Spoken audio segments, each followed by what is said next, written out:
I died 98 times. Every single time, I woke up in the same place. Same bed, same thin bar of sunlight through the same crack in the curtain, same smell of coffee drifting up from the kitchen below. And every single time, before I even opened my eyes, I already knew exactly what was coming. This morning was different. This morning, I was ready. I reached under the mattress before I even sat up. The notebook was there. It was always there. Dozens of pages, both sides, crammed with everything I had learned across every loop. Names, locations, zombie patrol routes, mistakes I had made and would never make again. I flipped to the final page and read the last line I had written to myself, probably 20 minutes before I died for the 98th time. Angela is the real enemy. She has always been the real enemy. The Zombie King is the anchor that keeps the loop alive. Seal him, and it ends. Don't waste a single second forgetting either of those things. I put the notebook in my bag, checked the zip ties, checked the map, checked the flashlight, the batteries, the water, the food I had quietly gathered over the previous 3 days, the same 3 days I had lived 98 times before, always starting over, always losing. Not this time. 3 days before the outbreak, I had been the happiest I had ever been in my entire life. 5 years of university, 2 months of the hardest internship I could have chosen, 18-hour days, cold coffee, no weekends. I had done all of it, and for the first time in years, there was nothing left on my list, just one trip booked. A small beach town 4 hours south, a little rented room with a balcony facing the sea. Justin had made the booking without telling me, saving for 3 months in secret, skipping lunches, picking up weekend shifts, and said nothing until he slid the printed confirmation across the kitchen table one evening and watched my face. That was Justin. No big speeches, just quiet, careful things that made your whole chest ache. Angela heard about the trip and pulled me into a hug that lasted a few seconds too long. "You deserve this so much," she said. She was my best friend of 8 years. I told myself the faint unease I felt was just gratitude, and held on tighter. In loop 1, I believed every word she said. The zombie outbreak always started on a Tuesday, always at exactly 9:14 in the morning. I know the exact minute because I had stood at that bus station and watched it begin 98 times. The first scream came from the north end of the street, then another, then they multiplied, overlapping, pouring from every direction at once, like something enormous had been switched on at a single source. People around me turned their heads. Some laughed nervously, then the first zombie came around the corner, and nobody laughed anymore. There is no way to explain what the early loops were like to someone who has never experienced them.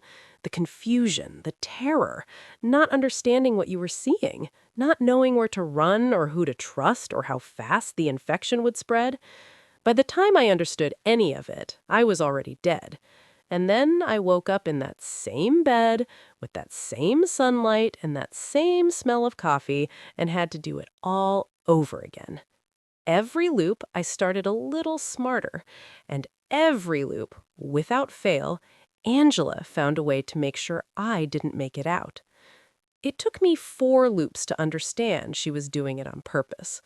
Loop 4. I was moving fast, staying low, using the back streets I've already learned to trust. Angela appeared breathless and wide-eyed, grabbing my arm, performing fear so convincingly that, even now, remembering it, I have to remind myself it was a performance. Angela said, "I found a place. 2nd floor is clear. There's food up there. I already checked." I followed her without hesitating. Of course I did. She was my best friend. Old office block. Stairwell at the back. She opened the 2nd floor door and stepped aside to let me through. I was the last one in. The lock clicked behind me. I spun around. No handle on the inside, just flat metal and a keyhole. I hit it twice with my palm. Her footsteps started down the stairs without slowing. Then the zombies hit the ground floor entrance and the door shook. and the loop ended the same way it always ended. But this time, in those final seconds, I understood with complete clarity. She had locked that door on purpose. She wanted me dead. And she had done it before. She would keep doing it, in every loop, in every shape and arrangement the world offered her, until I found a way to stop her. I woke up the next morning and stared at the ceiling for a very long time. Who are you, Angela? What are you doing, and why?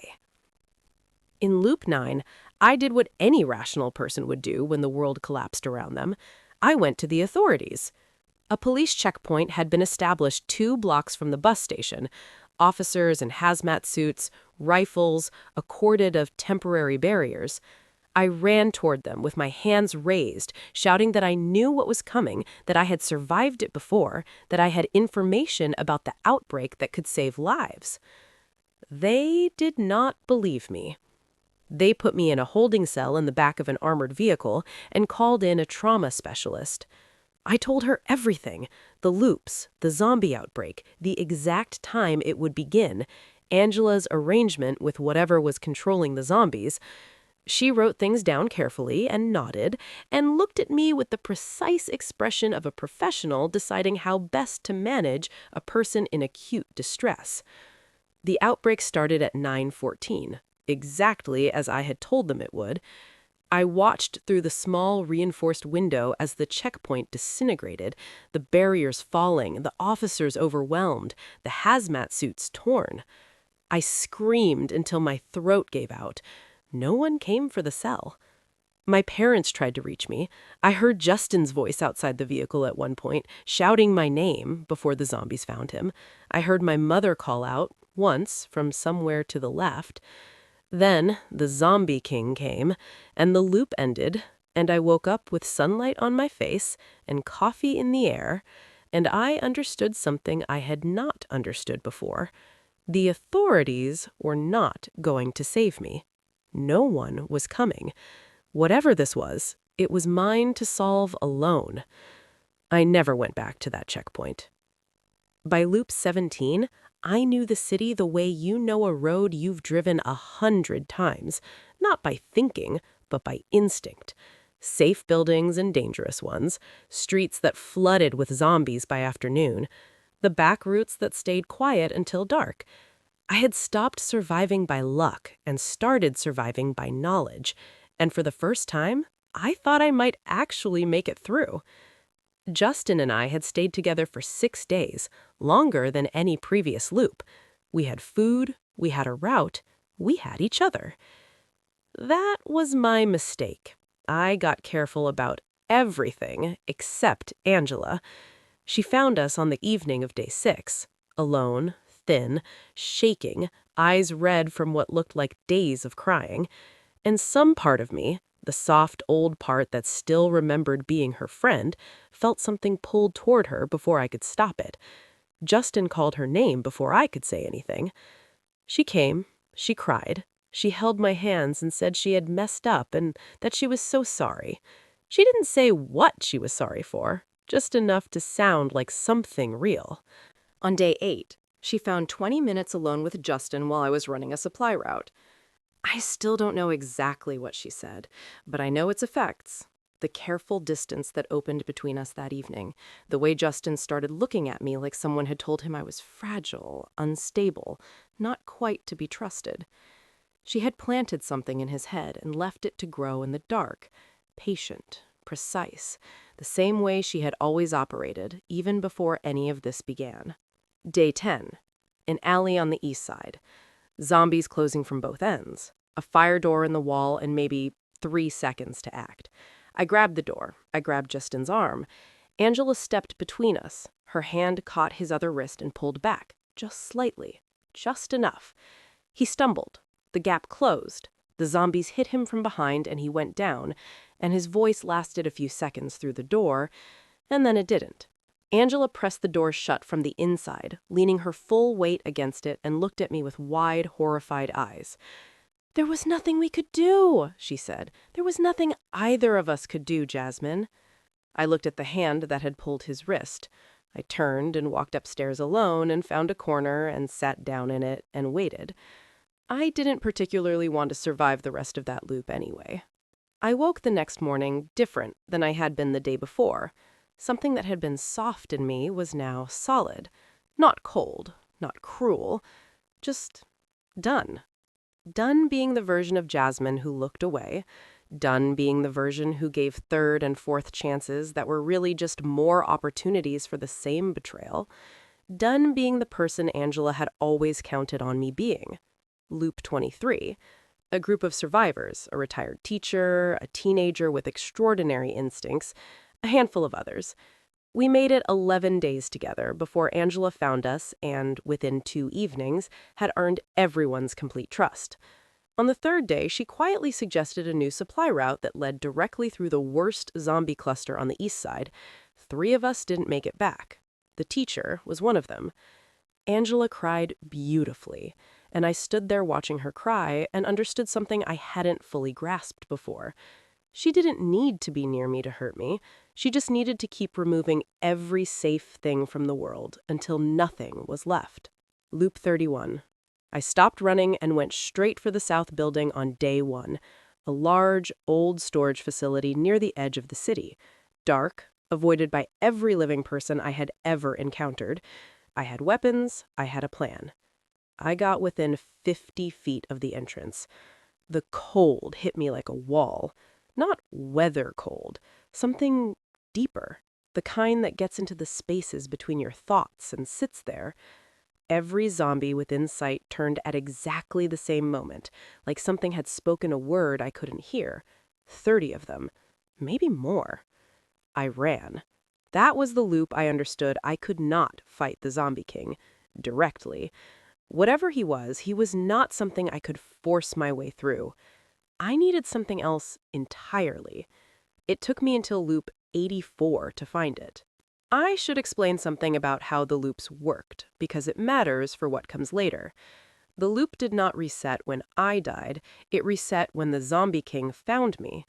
In the early loops, I died to many things. Zombie bites, falls, Angela's traps, and I noticed a delay after death.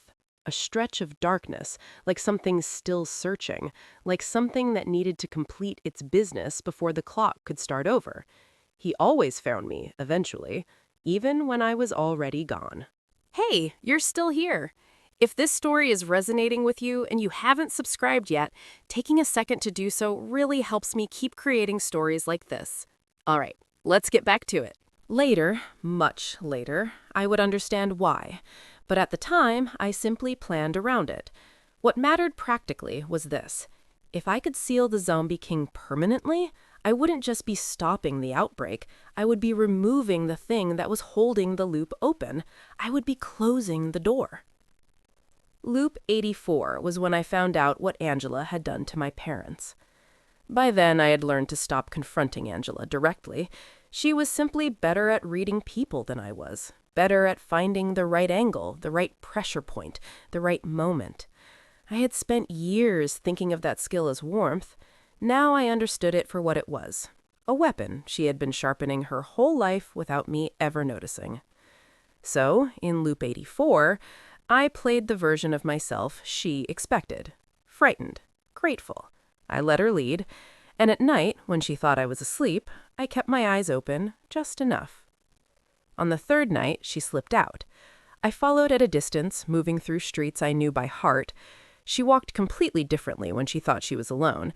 No hesitation, no checking over her shoulder, just clean and purposeful, like someone who had walked this particular route many times before.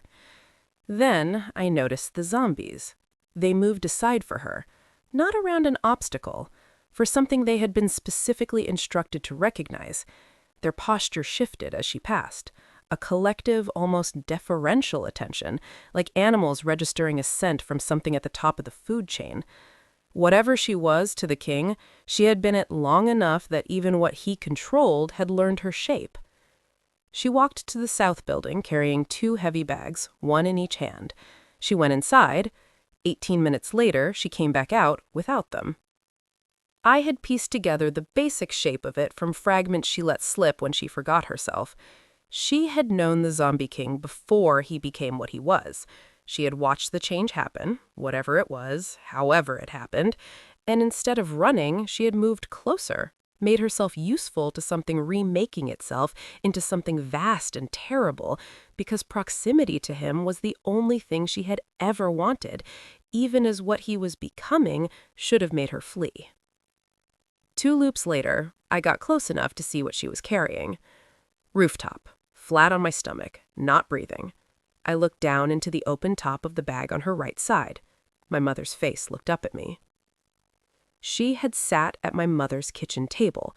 She had called her Mum, and she had looked at her and decided she was useful, currency, something she could offer to keep herself close to him. I gave myself a fixed amount of time to fall apart. Grief needs a container, or it takes everything. Then I got up, went back to my shelter, opened my notebook, and wrote one question that had been forming across 40 loops without ever quite arriving in words. She is not giving him random people. She is giving him people connected to me. Why does he want anything connected to me at all? Why, out of every person in the city, does he want me specifically enough to reset the entire world every time I die? That question became the most important one I ever asked, and the answer, when I finally found it, changed everything. By the time loop 99 began, I understood what I had spent most of the previous loops trying to figure out. The zombie outbreak wasn't the point. It was never the point. The zombies, the chaos, the city collapsing into violence, all of it was just the route. The Zombie King was the destination. And the loop itself, every death and reset, every morning of sunlight and coffee smell and waking up to do it all over again, was his doing, not mine. He was the one holding it open. He was the one making it repeat. But I had also found the answer to my notebook question, and the answer was this. He didn't just want me dead. He was playing with me. I had found it in loop 91 when I finally pushed far enough into the south building before the cold forced me back.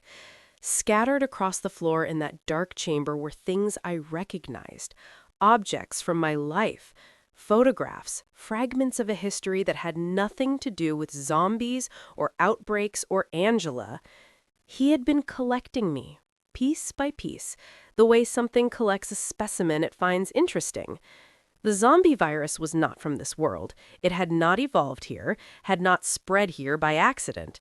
It had arrived, deliberately, hungrily, from somewhere else entirely, carrying something that thought in ways human beings didn't have language for. And it loved to play a game with its prey. The loop was the game. The resets were the game. Every death was a move, and every morning I woke up in that bed was the board being reset for the next round. Most people the virus touched simply died, but something in me, some quality it had detected that I couldn't name and didn't fully understand, had made it decide I was worth keeping, worth playing with loop after loop, watching me learn and adapt and fail and get back up, the way a cat watches a mouse it has not yet decided to finish. What it had not counted on was that I would eventually learn enough to win. I left the house at 8:50, 14 minutes before the world cracked open for what I intended to be the final time. The streets were completely normal, people walking to work, a woman with a pushchair, 2 men arguing outside a shop about something that would seem laughably trivial in under 15 minutes. I moved through them quickly with my head down and thought about how different it felt to walk toward this knowing exactly what I was walking toward. The trap depended on a rusted junction box mounted on a wall 40 feet from the facility entrance on the south side of the street. Inside it was a steel cable that hadn't moved in decades. I had spent 2 full loops doing nothing but tracing exactly where that cable ran, under the pavement, through a series of old guides, all the way to the mounting bracket of the facility's door bar. Pull it hard enough and the bar dropped. From 40 feet away, out of sight. The door closed on its own slow close hinge in exactly 2.8 seconds, a number I had repeated until it lived in my hands rather than just my head. I would draw the Zombie King inside. Justin would pull the cable. 2.8 seconds to get clear before the door swung shut. That was the whole plan. Simple, precise, and built on 98 loops of failure. I got to Justin's building at 9:40, already hearing the outbreak building in the distance. Sirens, shouting, car alarms triggering in clusters that meant the spread had already hit the east side. Justin opened the door and looked at my face and went very still. "You look like you've been carrying something for a very long time," he said. "I have. I need you to listen to me right now. Everything I'm about to say is going to sound impossible, and I need you to listen anyway." He stepped back and let me in. I told him everything, standing in his hallway with my bag still on my back, talking fast and flat, the way you talk when you have rehearsed something so many times it has worn smooth. The loops, the deaths, the holding cell, my parents' voices, Justin's own voice outside the armored vehicle in loop 9. Everything. Angela, the bags, the way the zombies parted for her in the street, the arrangement she had made to keep herself close to the zombie king, the South building, the cable and the facility, and the 2.8 seconds. When I finished, the hallway was very quiet except for the outbreak building outside, closer than before. Justin pressed both hands against the sides of his head. "I need to ask you something," he said carefully. "Something I need you to answer honestly. Anything. Is there any version of this plan that doesn't involve you being the one standing in front of him?" "No." A long silence. "Then tell me what to do," he said. Angela found us at 3 in the afternoon. I had been watching from the 3rd floor for 20 minutes before she appeared, moving the way she always moved when she thought she was the one doing the finding. Easy, unhurried, composing her face into the right expression well before she reached the door. She came upstairs and looked at both of us and smiled. "I've been looking everywhere for you both," she said. "It's so dangerous out there. We need to stay together." "I know about the bags," I said. The smile stayed exactly where it was. "What bags, honey?" "My parents," I said. "I watched you carry them to the Zombie King. I watched the zombies part for you in the street like you were something they had been specifically told not to touch. I watched you walk out of that building empty-handed, twice." 3 full seconds of silence. Then the warmth dropped off her face, not gradually, all at once, like a coat falling to the floor. What was underneath was cold and precise, and, in a strange way, more honest than anything she had ever shown me before. She did not deny it. She looked at me for a long moment, recalculating fast, and then said, "You weren't supposed to see that." "I know." "It doesn't matter," she said quietly. "The king already knows you're here. That was always going to happen regardless." "I know," I said. "I've been counting on that." She looked at Justin. The performance came back instantly, a different version, direct and precise, aimed exactly at what she calculated would work. "Justin, you know me. Think about how many times I kept you safe when she wasn't there. Does that just disappear because she's frightened and looking for someone to blame?" Justin looked at her for a long, quiet moment. Then he said, "She's not looking for someone to blame. She's looking at someone who did it." Angela went very still. She reached into her jacket. Justin moved first, caught her wrist before the knife cleared the fabric, and she was fast, and she fought hard, but I was already behind her. 30 seconds. She was zip-tied to the support beam, breathing in tight, controlled bursts, staring at me with a fury that had finally run out of places to hide. "You cannot trap the king," she said. "You have no idea what you were dealing with." "I know exactly what I'm dealing with," I said. "I've been dealing with it longer than you know."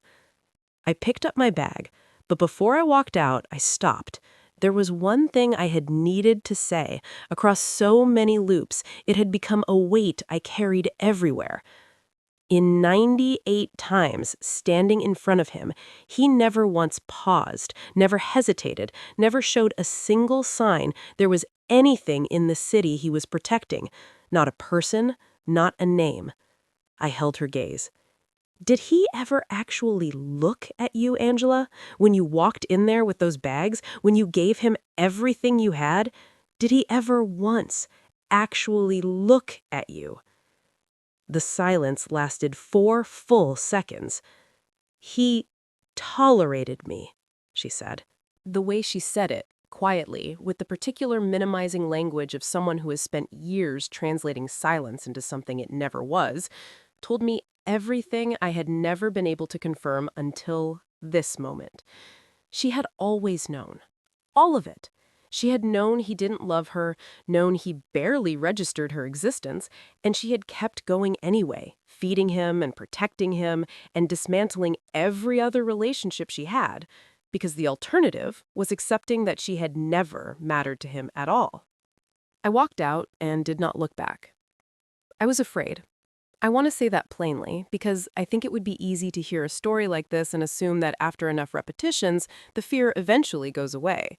That surviving something 98 times makes the 99th time feel manageable. It doesn't. The fear was exactly the same as it had always been. Complete, physical, unqualified. The only thing that had changed was that I had learned to keep moving inside it instead of letting it stop me. That distinction had taken me most of those loops to learn, and it was the most useful thing I had ever taught myself. Justin and I moved through the city at dusk. The streets were thick, not scattered zombies, but real crowds, dense and slow, filling the roads in places you couldn't walk through directly. You had to navigate it the way you navigate deep water, finding the current instead of fighting it. I guided Justin in words so short they barely counted as sentences. Left. Stop. 3 seconds. Move now. He matched my pace without a single question. A zombie turned out of a doorway directly into our path, barely 2 feet away, close enough to hear the wet, irregular rhythm of its breathing. I put my hand flat on Justin's chest without looking at him. We froze. Didn't breathe. It moved past without registering us, its shoulder brushing the wall an inch from my arm, and we waited until it had turned the corner before either of us moved again. Then something grabbed my bag from behind, fingers catching the strap, a zombie we had passed without realizing it was still tracking us. A bolt of electricity straight up my spine. I spun and shoved hard with both palms, broke the grip, and Justin pulled me forward by the wrist without a word. We cut down a side street and pressed flat into a doorway for 10 long seconds without breathing. Whatever it was passed the entrance without turning. Then we kept moving. The facility appeared at the end of the road. I stopped Justin at the junction box 40 feet from the entrance. South wall, shoulder height, rusted housing. Inside it, a steel cable that hadn't moved in years. When I give you the signal, you pull this, as hard as you can. One pull, all the way down. How will I know when? I'll shout your name once. Don't wait for anything else. He nodded, looked at the cable, looked at me. I looked at him for a moment, really looked at him, and thought about how every other loop I had done this part completely alone. No one at this junction box. No one who knew. Having him here, knowing he had chosen to stand in this street with full knowledge of everything it had cost both of us, was something I don't have clean words for. It was the difference between enduring something and enduring it alongside someone who genuinely understood what it weighed. If something goes wrong, I started. Nothing is going to go wrong. Justin. Jasmine. Completely steady. Tell me what to do if something goes wrong. Run north. Don't stop for anything. Okay, he said. But nothing is going to go wrong. I left him at the junction box and walked to the facility entrance alone. Heavy steel door. Slow close hinge. I pulled it open and propped it with my foot, cracked the light stick and threw it deep inside. It skidded across the concrete floor and came to rest against the far wall, filling the chamber with cold green light. I stepped back into the open entrance and looked south. Let me try one final time to describe what I saw coming down that road. He was tall in the way that felt wrong. Not just height, but the specific wrongness of proportions that had shifted from what they should be, like something stretched at the edges until the middle no longer held. He moved slowly, but the slowness was not weakness. It was the slowness of something that had never once needed to hurry. His silhouette against the darkening sky was almost human. 2 arms, 2 legs, a head, a shape you might mistake for a person from far away. But up close, even at 100 feet, the wrongness was immediate and total. The cold came off him in waves you could feel in your back teeth. The shadows around him moved differently than shadows should, pulling toward him slightly, as though even the light in the air was making room. He had been a person once, I knew that now. Whatever change had taken him, whatever the zombie virus from that other place had done to him when it found the right host, the right kind of mind, the right kind of hunger, the person he had been was gone. He was something the outbreak had made, something the virus was using as a body the way you use a house, filling every room with itself, pressing outward against the walls. And somewhere in the city, the south building stood dark around whatever offerings Angela had brought him, all of it already going cold and purposeless without him to orient around. By morning, it would just be an empty building. He was looking at me. And in that moment, finally, I understood the last piece of it. Why the loops? Why me? Why 98 deaths and 98 resets and not one single attempt on anyone else in this entire city? The zombie virus had come from somewhere else, somewhere with a different relationship to time and death and consequence, and it had found me, specifically me, and decided I was the most interesting thing it had encountered in this world. Not because I was the strongest or the bravest or born with some extraordinary gift, but because I was the kind of person who would get back up 98 times, who would learn, who would refuse to stop. It had been playing a game with its prey, but it had chosen prey that would eventually figure out how to win. I let everything rise up through me at once. 98 deaths and all the grief inside every single one of them, and every morning of sunlight through that same crack in that same curtain, and I pushed all of it out into the dark toward him. The city went quiet. Not gradually, all at once, like something had been switched off. Every zombie within sight froze mid-step, suspended as though a signal had been cut to all of them simultaneously. Then the cold came, moving across my skin before I could process it, heavy, directional, rolling in from the south and getting heavier with every second. My body knew this cold, had known it across so many encounters that it responded before my mind caught up. Every instinct I had delivering one single, overwhelming instruction. Run. I did not run. I stood in the entrance and I breathed and I looked at him and I waited. He covered the distance with that slow, certain, utterly unhurried pace, the frozen zombies on either side of the street staying absolutely motionless as he passed between them, like a procession the entire city had agreed to make room for. The cold pressed ahead of him like a wave. Even from 30 feet, I could feel it in my lungs, taste it at the back of my throat. The specific cold of something that was not weather and not temperature, but something older than both, something that had traveled across whatever distance separated its world from ours and arrived here carrying everything of that other place inside it. He was not a monster in the way that word usually means. He was a human intelligence stripped of everything human except the capacity to want.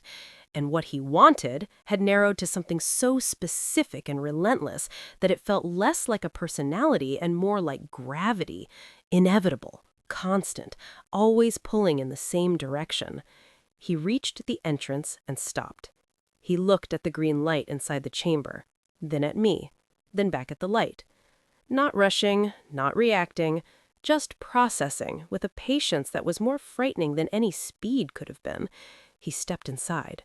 One foot over the threshold, then the other, moving toward the light at the far end of the chamber with that steady, inevitable pace. Then he stopped. Halfway in, the quality of his stillness changed in a way I had never felt across any of the previous encounters. Something in the angle of his attention shifted, not toward the light, but downward, inward, the posture of something running a calculation that had just returned an unexpected result, like something recognizing, finally, the shape of a trap. I did not breathe. I did not move, even a fraction. 3 seconds. The longest 3 seconds of 99 loops. Then he stepped fully inside. "Justin!" I said. I threw myself sideways out of the entrance and pressed flat against the exterior wall and counted. 1. The hinge sighed. The door began to swing. 2. I heard the cable in the junction box begin to move. And then the sound that stopped my heart entirely. A metallic shriek, the cable dragging through corroded guides that hadn't moved in years, catching, grinding, sticking hard against decades of rust and disuse. The door was 3/4 closed. The bar had not dropped. This is death number 99. The thought arrived complete and absolute and without any room for argument. Every single thing I had built across every loop, the notebook, the map, the cable, the 200 times I had counted to 2.8, all of it ending here, against a mechanism I had trusted without checking again. A metallic crash. The cable tore through. Every bit of resistance snapped at once. The bracket released, the bar dropped with a boom that I felt through the concrete wall and up through my entire body, and the door hit the frame a half-second behind schedule, and the lock seated hard, and silence. Complete silence. I pressed both hands flat against the wall and stood there and breathed. In the street around me, the frozen zombies remained suspended, waiting for something that was no longer sending them any instructions. Then one fell. Just the one, at first. A soft, quiet collapse, almost gentle. Then the one beside it, then 3 together. Then they were falling across the whole city, across every street, across the whole city. The sound of it spreading outward from where I stood like rings moving across still water. A city-wide silence, finally breaking apart into the quiet, soft percussion of 1,000 things simultaneously letting go. I slid down the wall until I was sitting on the ground. From inside the sealed chamber, after 10 full seconds of absolute stillness, one impact hit the door from the inside. Single, deliberate, enormous. The sound of something that understood completely, without any confusion, what had just happened to it, marking the moment with the only thing it had left. Then nothing. The game was over. And this time, the prey had won. Justin reached me in under a minute. He sat down against the wall beside me and did not say a single word. We stayed there together while I got my breathing back, and the city finished going quiet around us, and the cold in the air faded slowly back to just an ordinary autumn evening. The green light leaked faintly from underneath the sealed door, and the loop, for the first time in 98 deaths, did not begin again. "The cable jammed," I said finally. "I know. I had to hit the housing to get it moving. It barely scraped through." For a second, I genuinely thought, "I know," he said. "So did I." We sat there a while longer. Neither of us moved. Neither of us needed to yet. Somewhere across the city, the south building stood empty in the dark. Whatever had gathered there without him had nothing left to gather for. By morning, it would just be walls and concrete and the ordinary silence of a place that no longer mattered to anything. I thought about that for a moment. Then I let it go. The street outside was quiet in a way I had never experienced across 99 loops. Not the quiet that comes before something terrible, not the held breath silence of a city bracing for what happens next. Just quiet, ordinary, enormous, and completely full of nothing dangerous.